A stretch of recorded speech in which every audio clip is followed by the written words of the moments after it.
Karan, thank you so much for joining us. This is quite a story. You started WhiteHat Junior only in November of 2018, and in less than 2 years, you've been acquired by Byju's, no less, and that too for $300 million. So tell us what led you to the decision to sell your company this early in the life cycle, especially because I understand you were also looking to raise funding separately. So what made you decide you wanted to go with Byju's?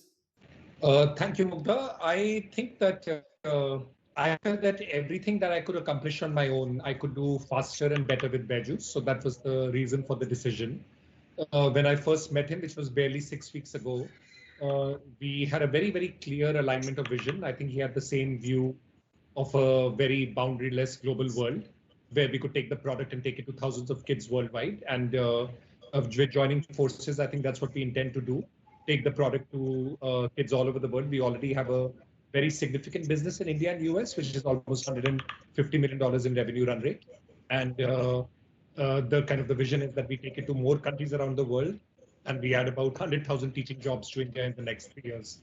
So we felt that we could accelerate the whole journey with Byju's. Could you tell us a little about the contours of the deal? We understand it's an all-cash deal, which itself is very rare in the Indian startup ecosystem. Plus, you haven't diluted a lot because you've only raised Series A so far. So you're going to take a big chunk of the deal as a founder. So do you see this being a precedent that will grow in the Indian startup ecosystem?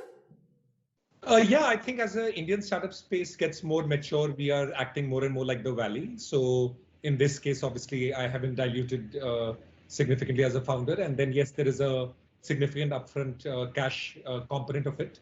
But then also the deal is structured so that there is incentive for me to stay and then to over deliver for the parent. And there is performance-based incentives set around the framework or the contours of the deal. But yeah, but I think it's obviously kind of a significant exit for me personally as well. Yeah. You will continue to lead this business at Byju's. Could you talk to us about the growth plans? In fact, you've said that WhiteHat Junior has an annualized run rate of $150 million. How much of that is going to come from India? How much do you see coming from the US? So overall, right now, out of the $150 million, about it's exactly half-half. Half comes from India, half comes from the US. Both markets are actually growing at about 90 to 100% a month. So they're almost growing 100% month on month. Both markets are going at the same pace. In the months to come, we expect obviously the India business continues to be very strong because the market is very deep. And outside India, the US is doing very well. And we have plans to launch in UK, Australia, New Zealand, and Singapore by the end of this month as well. So I think the international component of the business will get larger and larger over a period of time. At WhiteHat Junior, your focus has been on teaching coding to children. And now that the national education policy has also talked about introducing coding in schools starting class 6, it's of course a big push in education, but how are you looking at it? Will it really take away your exclusivity? Will you have to, take a re-look at your pricing?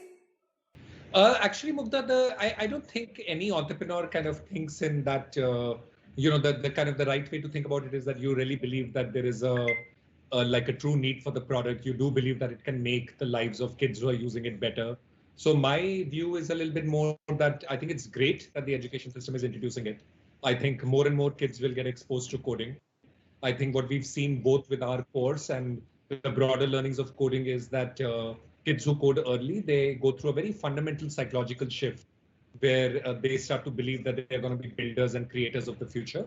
I, as an entrepreneur, would love millions of kids to experience that, hopefully through me. But in the event that I'm not able to kind of move as aggressively or move as fast, I do hope that lots of kids get access to the product, right? So in that sense, I have no, like, I think it's an expanding pie and not a limited pie with one slice taken away because somebody else is getting into it and stuff. Yeah. A lot of the teaching on your platform is for children to build apps and to build games. Could you tell us, give us a few examples of some of the apps that they've built which are available on the Play Stores, on App Stores, and which have been downloaded already? Yeah, so there's like lots of very, very interesting examples. I think the core of this is that the kids have come up with ideas that are very endemic to their own environments, right? So there is a 6-year-old called Hiranya. She created a sign language app for deaf kids because her own brother was handicapped, right? And she felt that there should be something for communication with him, right? So in that sense, there are a lot of ideas like that, right? There's a 9-year-old who's built an eye deterioration checking app because he wears glasses and he started to wear glasses very early. So you've got a lot of examples of kids who've created and solved problems that were very endemic to their environments. And obviously that has led to, that those are available for download. Thousands of people have downloaded them. And I think the function is, are they perfect in terms of utility and are they commercially ready? Maybe not, but the whole point was that they have this confidence that they have an idea and they can make it into a reality with the product.